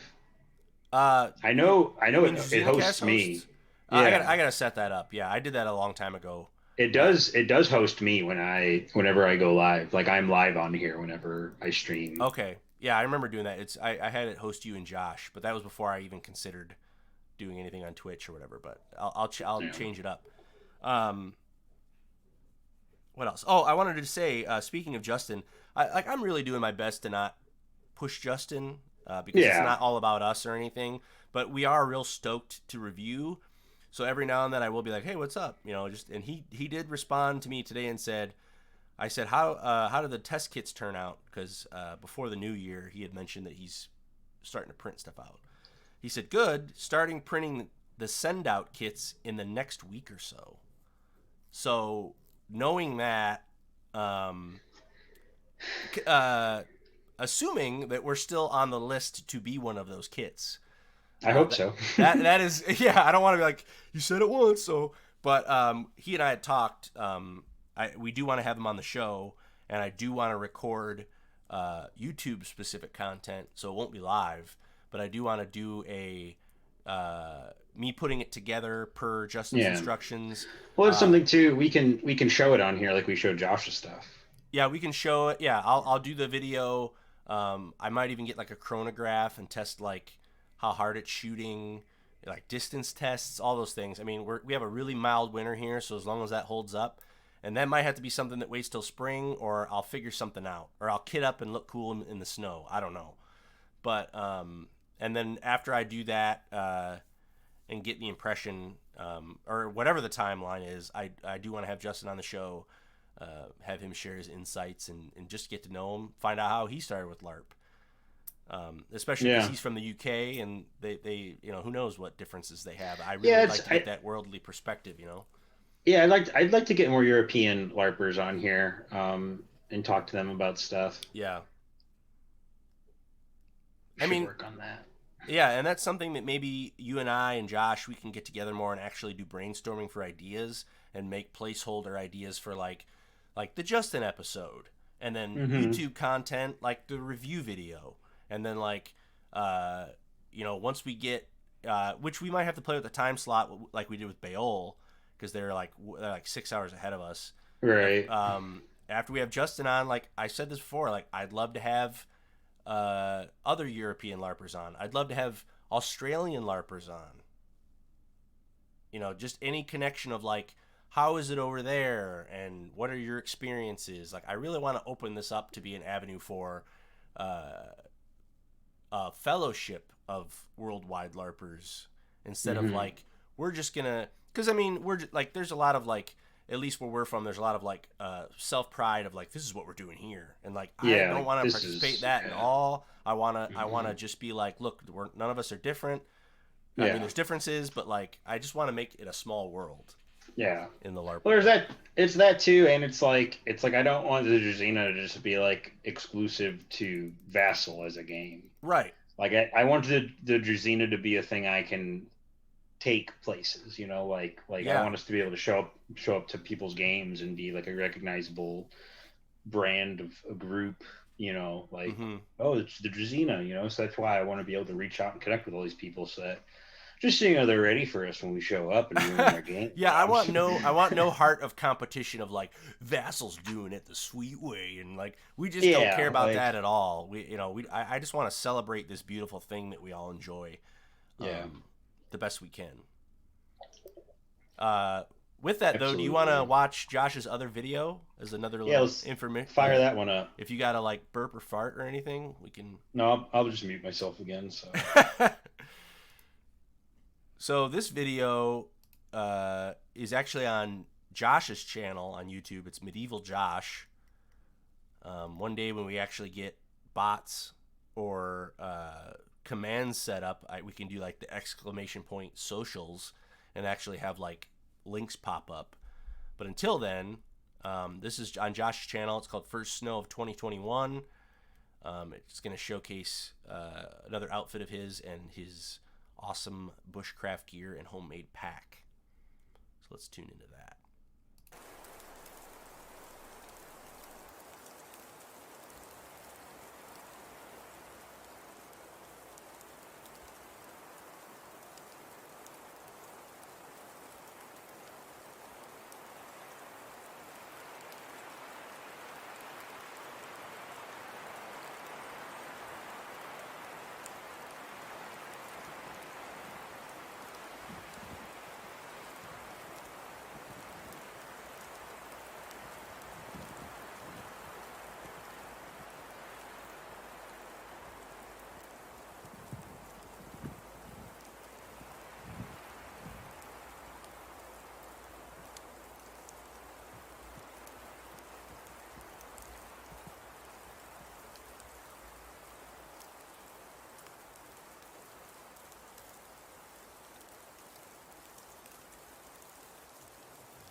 Sweet.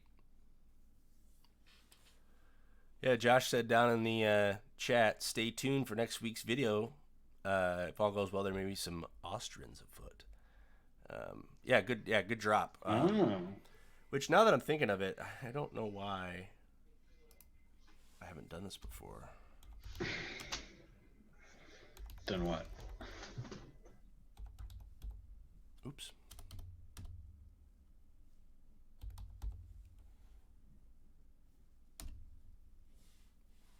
Oh, Josh is a mod. Oh, that makes sense. Yeah. Because that's something that we need.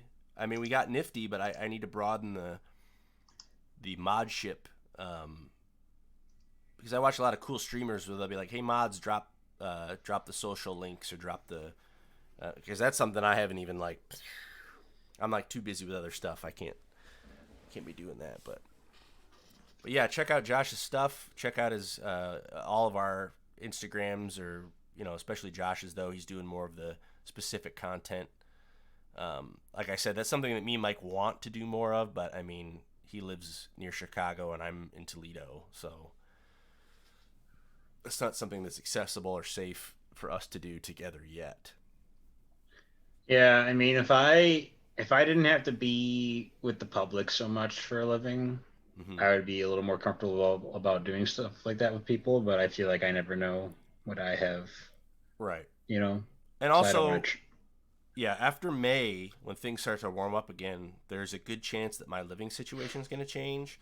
So, with that said, because right now, currently, without too much personal share, my parents live with me, and they are pretty much going to be moving back to San Diego where I was. So, even though I'm still going to be very careful and I won't be going to any gatherings, I feel like I'll be a little bit more open to visits with masks because it's like I don't have to worry about them. You know what I mean? Because Mm. they're at high risk. I mean, everybody's high risk, but you know what I mean. Like, I just even a percentage more comfortable with just like, hey, who knows? I feel like a Yeah, modded mech. absolutely. You are a modded mech. I But can't yeah, wait to see. I don't know which ones he's doing it with, but I can't wait to see what he does with yeah. some of the options. Are cool.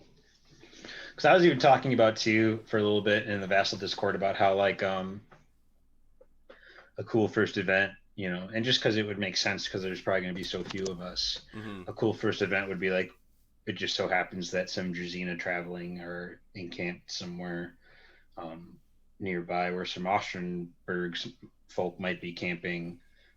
Maybe they're on a hunt or something Mm-hmm. to get their supply up. And it just so happens that we kind of realize we're close to each other, and like the whole event could just be based on whatever interactions happen between the two groups, whether they're hostile or whether they're Yeah. amicable. Or I hope it's peaceful because that would be cool.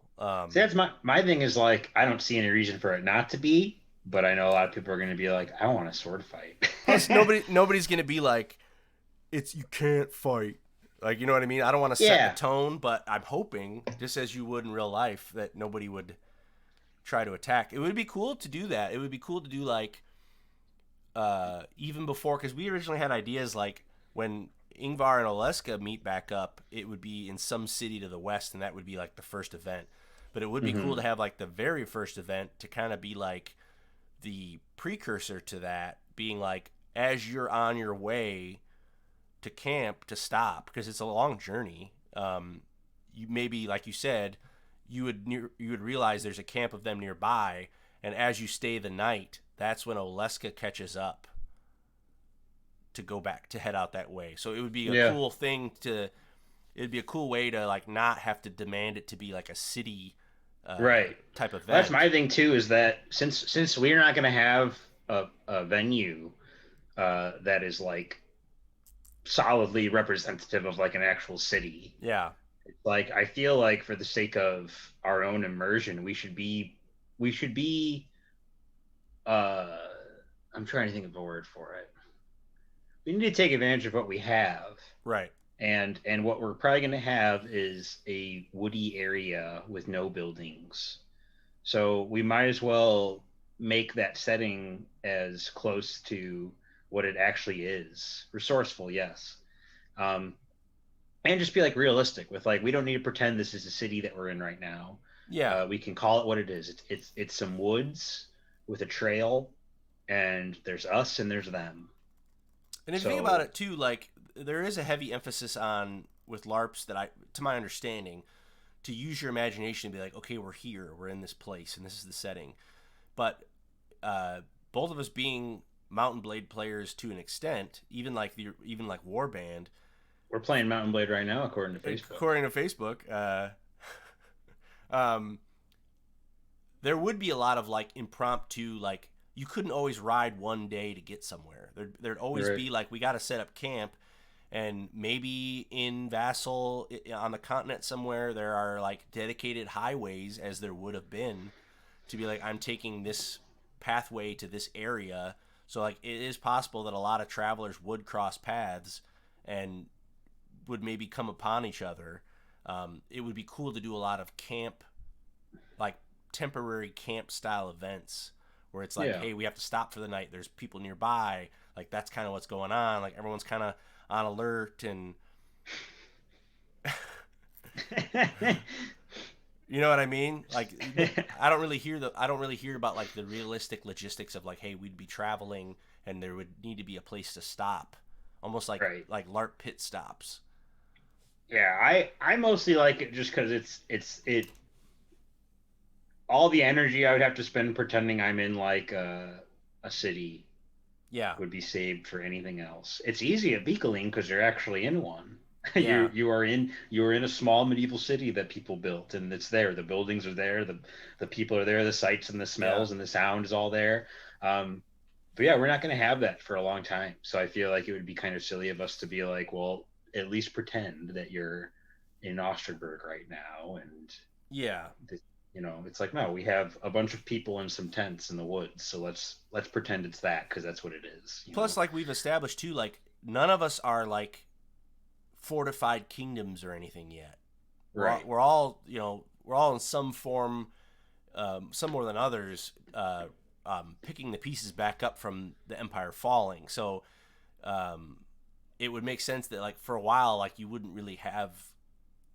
Not that there's like it's desolate land or anything, but you wouldn't really have like, oh, there's this grand celebration in Ostrenburg, Mm-hmm. and it would be cool to have a lot of events based on like, well, they were traveling this way, we're traveling this way, we just happen to be nearby, or maybe there's like a temporary nomadic trading area that we could simulate, and I think it would too. It would create a cool thing of like, for diplomacy to be like you want to be friendly with each other because nobody wants to have to fight or die, but also like everyone's a little bit on guard because we're in the open land. Right. Like it's not protected by walls. It's not, And I mean, you they would know. probably be concerned that there's people that don't look like they're from here all of a sudden just building up encampments, Mm-hmm. and it's like, why are they here? What do they want? Is this a bad thing? Yeah. I mean, I feel like we see it in movies a lot, but like I feel like those details get missed, whereas people aren't yeah. looking to recreate that setting, and it's like that's the most logical and probably most Oh, one of like the higher occurrences. So it's like that would feel really realistic and cool. so much cool stuff happens like in that part earlier on in Kingdom of Heaven where they're just camped out like on the way Yeah, back to Jerusalem. Like there's a cool fight, there's a bunch of cool interactions between all the characters, like Godfrey training Balian, the eagle stance and everything, and then the Scandinavian dude being like, "I take your leave," and like fighting him instead, and yeah, there's a bunch of cool stuff that happens in camps. Like we could have in a whole event that's just like it's cool camp interaction time, and like if a mm-hmm. fight happens, and I mean if we really wanted to, for the sake of like there are going to be people here fiending to fight somebody or something because they have swords and they drove 2 hours, for an event. Yeah, We can set up something with like we can have 4 or 5 people play like an NPC group of bandits, and that could even be something that brings the two groups together. Is right. that these bandits came and tried to rob, these Easterners that were just passing through. So maybe the Osterberg guys are like, oh, okay, let's go help them out. And Yeah. then it becomes like a way that we like started interacting because it's like, oh, they saved us on the road. And I mean, Like, there could even be a thing where, I mean, we wouldn't have to like make them or anything, but I mean, there were tournaments that weren't to the death. I mean, that, you know, someone could be like, hey, let's spar and fight with these. Like, the reason why I said we don't have to necessarily make them, but like, they had to have had like not sharp swords or like wood practice swords or like wanting to like try your best against someone without actually like being mad at them. Like, we could do Mook would make a tournaments. great bandit. You know, it'd be sweet. Sweet part of Vassal is what if someone wanted to be a swordsman for sport, and it's almost like if you actually win like tournaments, like you can get a reputation as like, wow, you're the esteemed swordsman, even though they're not a military person. They're like a Oh yeah, swash. You know what I mean? like they're like a tournament, They're like like a sort of. show person. Yeah, that would be Yeah. cool. And like their record in tournaments would reflect their reputation Oh, we're amongst other definitely going to be people. like once we start holding tournaments, we're going to start keeping track of all that so That that would be people can sweet. like, you know, it'll be great. So there's a bunch of realistic ideas that would work where it's not like we won't feel pathetic that we're not like in a Yeah. populated I city. mean, I feel like a duel that would happen like out in the wild like that between two camps that just so happened to be camped next to each other and they decided to hang out for a while and two people were like, hey, you want to duel? I think stuff like Yeah, that would be to first blood, to the first cut. It right. wouldn't be like one of us is gonna die. It would be like whoever gets their hand nicked first, Yeah. whoever gets a good slice on the arm like loses. Or you've seen people like pantomime where they go for a neck strike but they stop. Like, I They would have killed stop, you. yeah, Yeah, like and then they yield. It's um yeah. yeah, It that would would be we could sweet. I would love that. It would That be would be a great. cool way to do like camaraderie and even like people of similar status or like on similar quests to be like, we met a lot of times on the road and we became friends and in transit and like, so next time when I see you in the city, I wanted to say too, like, not suggesting that we could uproot a lot of people, but even as far as Beacoline is concerned, which I never even thought about this, but like, I know we have our Beacoline group, and we also have talked about uh, we put on the table, but I feel like now it's kind of off the table as far as like status at Beacoline. Like, when discussing Beacoline, we're like, you could even go there and role play your own stuff that has nothing to do with Beacoline. What if Hmm. we got enough vassal people to go where while we were there, we held a day or two where we acted like we were in Austenburg, or we acted like we were in, Oh like, we sure, used like the it was surroundings to help with yeah. the immersion. Like, that's a Just long shot, but use that would be Beakling as our theater for our own lark. yes, Yeah, I would love that. That'd be great. because that would be cool. And I say like a day or two because like I'm sure people want to go and just like enjoy Beacoline, but we could Yeah, maybe and I hold a mean, day or two to be like we're doing vassal stuff, you know. yeah, I'm really attached to the idea of treating Beakling like a vacation where like we don't have to work or think too much. We're Yeah, just there to enjoy it as things come, as things sure. happen. Yeah, But that'd be, I mean, if there was enough of us there, we'd have to do it could be something, like a quest. Yeah, it could just be something short that would. because we're gonna be fiending for that stuff anyways. Where like we want to do the quest trade thing with other groups and stuff, just so we have shit to do there.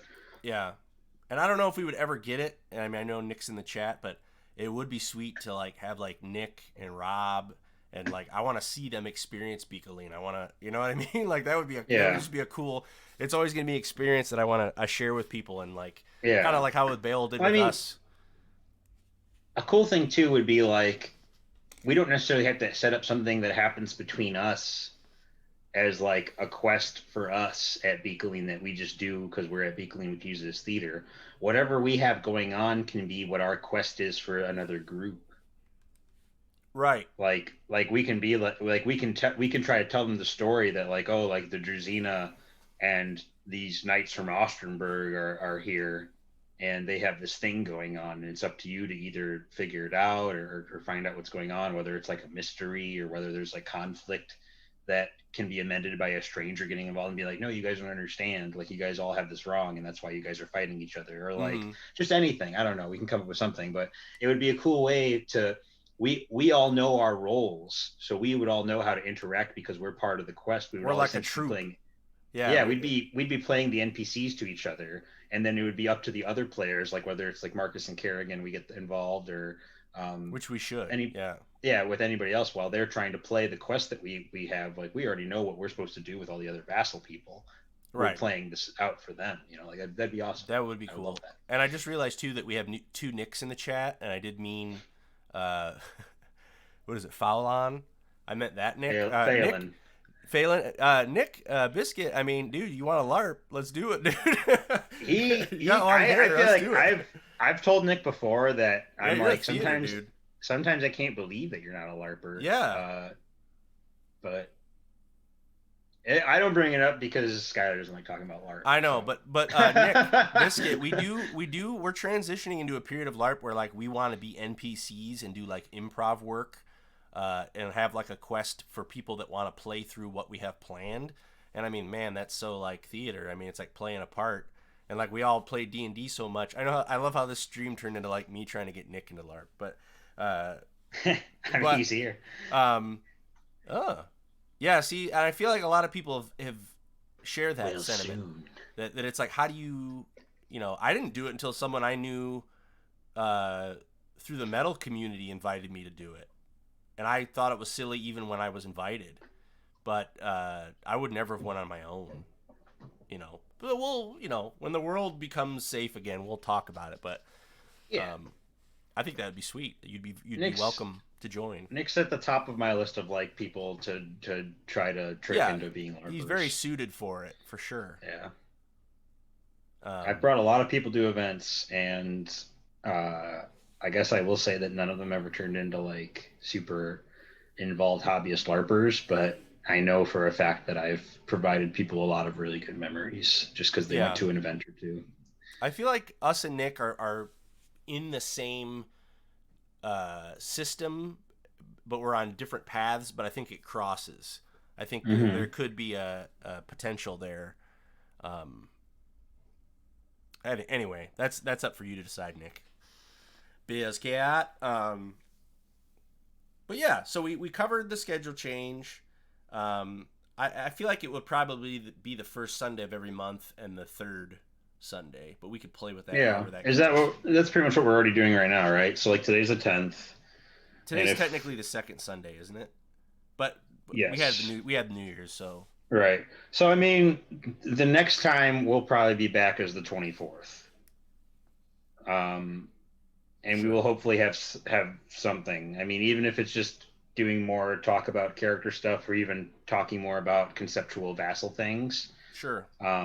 We could even try to get Rob involved again and see if he wants to talk some of that shit with us. But probably the 24th. Yeah, like that's what I'm most excited for is I can't wait for Justin to put something together, send it to you so you can try it out, put it together. And we can kind of hang out all together on here and talk about it and figure it all out. Vassal is not at a point where we can start marketing it and getting people to like get hyped about it. Not because we don't think we have something ready, but because we can't hold events or anything anytime soon. We can't play test yet. So yeah, I don't want to get people all hyped up sitting in a Discord getting excited about doing nothing until things are normal again, because we're already doing that and it's not terribly fun. Figuring out this stuff is fun, but I mean we were even talking before we started the cast tonight. I'm like looking at pictures of me and my kit and I'm just like, that's me. Like I'm so removed from like doing this stuff that it makes me a little sad when I look at the pictures, but I know when things are normal and I can start doing shit again, I'm gonna get excited. But a lot of the stuff happening right now, Vassal isn't terribly fun. It's a lot of like work and a lot of like trying to stay like, this is going to be cool. This is going to be good. We're going to make this happen. But until we can actually get together and start play testing we're probably going to be holding events in the dark, with a very select group of invited players, so that we can try things out and all those things are probably going to be like canon in sorts, and they're going to be things that develop the world so that by the time we actually are holding events that are public and people can show up to, as long as they're history already. Yeah, you're already going to be getting things out of people that are like, stuff's happened between all these characters that are already here. Like I can get it, it's going to be like walking into a game where the world's been existing without you because it actually happened. But Yeah. just as a little ploy, this is the only place that you'll really be able to hear about new things from Vassal. So if you want to stay up to date on Vassal news, tune in every time we stream. There's bound to be something that comes up.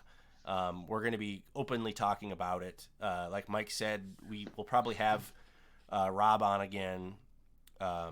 Also, if you want to find out more that we didn't talk about today, hop on over to our YouTube channel and find the episode with Rob and Jason where we talk more about Vassal. That was our first like presentation that it even exists or has a name. That was like the big reveal. Yeah. So there'll be much more. And I think you should get back into LARPing. I'll say. Brandon, right? Oh yeah. Is it? I already forgot. I think so. I can't remember. I know he popped in here. I know there was a name that I didn't recognize, but what? That blows my mind that you were into it and you didn't just stay into it. Okay, you're Brandon. Okay. Yeah, dude, you totally should. I mean, I think that's crazy that you and Andy are pretty close as cousins, right? Closest cousins can be. Yeah, closest cousins should be. Just and I know that he's kind of giving you a heads up. I mean, we can talk more about it if the possibility ever opens up. If you're comfortable with us coming over to do LARP crafts in your garage, remember that discussion?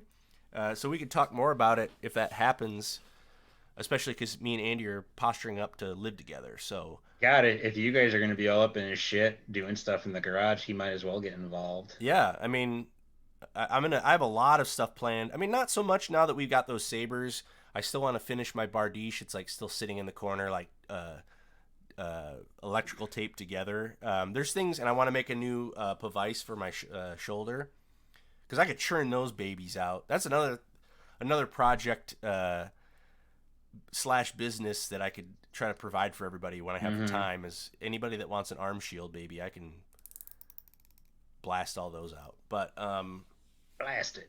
But yeah, I mean, despite the situation now, I think LARP has a bright future. There's a lot of things coming up. There's a lot of new techs that are coming out. Obviously, we talked about forged foam and the curved blades as that develops. So it's like, it's cool to see that it still has life, and it's cool to see that people are still excited and they're using their time, their downtime wisely. I know that I am trying to. So positive things are coming, I feel. Yeah, we're going to be blasting out like a bat out of hell once we can. Yeah, I was going to say, you're like, man, I know that I'm going to be stoked, but like every time we talk about a memory and you're like, oh man, you're going to make me cry. I know that deep inside it's dormant, and I fully understand because it's dormant for me too with, I'm sure, a lot of other people. But dude, I know that when it opens up and we can actually visit each other, like, you know what, such like a geyser of capped pee. Off. Yeah, just a pee geyser that we're going to ride to each other's houses. No, I'm just saying, like, you know it's going to hit, and you know that I will be. So if you're not, I'm going to, Yeah, Tom has a history of when I like won't let myself get excited for things, he just starts making noise and slapping me until I get excited. Yeah, basically, so. Break the shell. It'll happen. It'll happen. So yeah, we hit the 2 hour. Yeah, we hit the 2 hour mark. This was a good episode. I'm satisfied with this episode. Great. Yeah, I feel like we were kind of going into it with not a lot to do, but we did a lot. I was worried there because for like the first 45 minutes, hour, there was like nobody here, and then all of a sudden everybody showed up. Yeah, everybody came through, and yeah, this is great. I hope you guys like the new layout. Kind of played with some stuff, keeping it fresh. And super big thanks to our new followers today too. Yeah, that was crazy. It's really great to have you. Hope you'll stay with us on our journey and get to know us. It's sweat this time, Becco. No, I lied to pee. All right. Have a good night. Thanks for tuning in. We'll see you next time. Have a beautiful evening from us here at the Druzhinacast. Take care. Be gone.